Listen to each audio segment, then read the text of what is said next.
उत्तर प्रदेश की राजनीति में एक बार फिर से जो है सत्ता और विपक्ष के बीच टकराव जो है वो तेज हो गया है। दरअसल विधानसभा में नेता प्रतिपक्ष और समाजवादी पार्टी के वरिष्ठ नेता माता प्रसाद पांडेय ने मुख्यमंत्री योगी आदित्यनाथ और भारतीय जनता पार्टी की सरकार पर जो है नम का निशाना साधा है।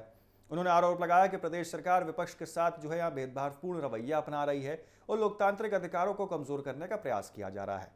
दरअसल बलरामपुर जिले में आयोजित एक प्रदर्शन कार्यक्रम में शामिल होने पहुंचे माता प्रसाद पांडेय ने प्रदेश और केंद्र सरकार की नीतियों पर भी जो है सवाल उठा दिए। माता प्रसाद पांडेय सोमवार को आपको बता दें कि यहाँ जो है गैरसी विधानसभा क्षेत्र में पहुंचे और समाजवादी पार्टी के विधायक राकेश यादव द्वारा आयोजित एक प्रदर्शन कार्यक्रम में शामिल हुए। यह प्रदर्शन आपको बता दें चंदनपुर अयोध्या बॉर्डर मार्ग के पास जो है एक निर्माण की मांग को लेकर आयोजित किया गया था। कार्यक्रम को संबोधित करते हुए उन्होंने कहा कि लोकतंत्र में विपक्ष की भूमिका बेहद महत्वपूर्ण होती है, लेकिन वर्तमान सरकार विपक्ष की आवाज सुनने के बजाय उसे दबाने का प्रयास कर रही है। उन्होंने कहा कि लोकतंत्र में विरोध और असहमति की आवाज को दबा दिया जाएगा तो लोकतंत्र व्यवस्था कमजोर हो जाएगी। नेता प्रतिपक्ष ने कहा है कि पहले राजनीतिक परंपराओं में सत्ता पक्ष विपक्ष को लोकतंत्र का महत्वपूर्ण हिस्सा मानता था और उसकी बातों को गंभीरता से सुनता था, लेकिन वर्तमान समय में स्थिति बदल गई है। उन्होंने आरोप लगाया कि सरकार अपनी कमियों को और विफलताओं को सुनना ही नहीं चाहती है। यही कारण है कि विपक्ष द्वारा किए जाने वाले विरोध प्रदर्शन और जन आंदोलन को जो भी है रोकने की कोशिश की जाती है। उन्होंने कहा कि लोकतंत्र में स्वस्थ बहस और संवाद जारी है, लेकिन सरकार इस भावना से जो है दूर होती जा रही है। मुख्यमंत्री योगी आदित्यनाथ पर सीधा हमला बोलते हुए माता प्रसाद पांडेय ने आरोप लगाया कि प्रदेश में विकास कार्यों के मामलों में भी जो है भेदभाव किया जा रहा है। उन्होंने कहा है कि जिन क्षेत्रों में विपक्षी दल के सांसद और विधायक चुने गए हैं वहां विकास परियोजनाओं को जो है यहाँ अपेक्षा प्राथमिकता नहीं दी जाती है। उनके अनुसार सरकार विकास के राजनीतिक नजरिए से जो है वो देख रही है, जबकि विकास कार्यों का लाभ प्रदेश के सभी नागरिकों को जो है समान रूप से मिलना चाहिए। उन्होंने विधायक निधि के साथ साथ आपको बता दें कि तमाम मुद्दों पर भी सवाल उठाया है और दावा किया है कि सत्ता पक्ष और विपक्ष के जनप्रतिनिधियों के साथ अलग अलग व्यवहार किया जा रहा है। माता प्रसाद पांडेय ने आरोप लगाया है कि मुख्यमंत्री अपना दल के जितने भी विधायक हैं उनको 5 करोड़ रुपए की निधि उपलब्ध करवाते हैं, जबकि विपक्ष विधायकों को केवल 1 करोड़ रुपए जो है वो दिए जाते हैं। उन्होंने कहा कि यदि यह सच है तो यह लोकतांत्रिक व्यवस्था और समानता की भावना के जो है विपरीत है। सरकार को भी जो है सभी जनप्रतिनिधियों के साथ सम्मान व्यवहार जो है वो करना चाहिए, क्योंकि वो अपने अपने क्षेत्र की जनता का प्रतिनिधित्व करते हैं। केंद्र सरकार ने 12 वर्ष के कार्यकाल पर भी जो है नेता प्रतिपक्ष से सवाल उठा दिए हैं।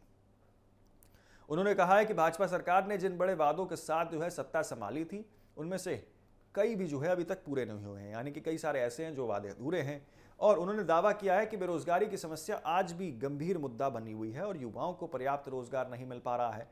साथ ही किसानों की आय दोगुनी करने का भी जो है वादा उन्होंने किया था। आपको बता दें उन्होंने कहा है कि सरकार को अपनी उपलब्धियां को प्रचार जो है वो करने के बजाय जनता के वास्तविक मुद्दों पर जो है ध्यान देना चाहिए। अपने संबोधन में माता प्रसाद पांडेय ने आपको बता दें उद्योगपति गौतम अडानी का भी जिक्र किया और आरोप लगाया कि केंद्र सरकार की नीतियों का सबसे अधिक लाभ दरअसल कुछ चुनिंदा बड़े उद्योगपतियों को या फिर उद्योग से जुड़े लोगों को मिलता हुआ नजर आ रहा है। उन्होंने कहा कि आज जनता, किसान, युवा और इसी के साथ आज अपनी मूलभूत समस्याओं से जो है वो जूझ रहा है, जबकि कुछ बड़े कारोबारी लगातार आर्थिक रूप से जो है वो मजबूत होते जा रहे हैं।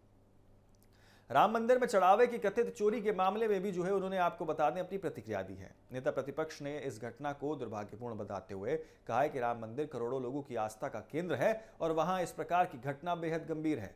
उन्होंने मांग की है कि मामले की उच्च स्तरीय और निष्पक्ष जांच कराई जाए ताकि दोषियों को कठोर सजा मिल सके। उनका कहना था कि धार्मिक स्थलों की पवित्रता और सुरक्षा को लेकर जो है किसी भी तरह की लापरवाही जो है वो स्वीकार नहीं की जाएगी। आपको बता दें कि इसी के साथ उन्होंने अंतर्राष्ट्रीय मुद्दों पर भी जो है अपनी बात रखी और केंद्र सरकार को घेर दिया। अमेरिका द्वारा होर्मुज़ क्षेत्र में किए गए हमलों में भारतीय नागरिकों की मौत का उल्लेख करते हुए उन्होंने प्रधानमंत्री नरेंद्र मोदी की विदेश नीति पर सवाल उठा दिए हैं। उन्होंने कहा है कि सरकार को भारतीय नागरिकों की सुरक्षा और हितों की रक्षा के लिए जो है अधिक प्रभावी ढंग से आवाज उठानी चाहिए। हालांकि इस मुद्दे पर उन्होंने केंद्र सरकार की प्रतिक्रिया पर जो है यहाँ पर अपर्याप्त बताया है। कार्यक्रम में समाजवादी पार्टी के कई सारे वरिष्ठ नेता और पदाधिकारी भी मौजूद रहे। श्रावस्ती से सांसद राम शिरोमणि वर्मा, पूर्व विधायक राम सागर अकेला और पूर्व विधायक अनवर महमूद, पूर्व विधायक मसूद खान और प्रदेश सचिव ओमकार पटेल सहित कई सारी बड़ी संख्या में जो है कार्यकर्ताओं ने कार्यक्रम में हिस्सा लिया है। इस दौरान स्थानीय समस्याओं, सड़क निर्माण और प्रदेश की राजनीतिक परिस्थितियों पर भी जो है चर्चा की गई है। बलरामपुर में आयोजित इस कार्यक्रम के जरिए समाजवादी पार्टी ने एक बार फिर से सरकार को घेरने की कोशिश की है।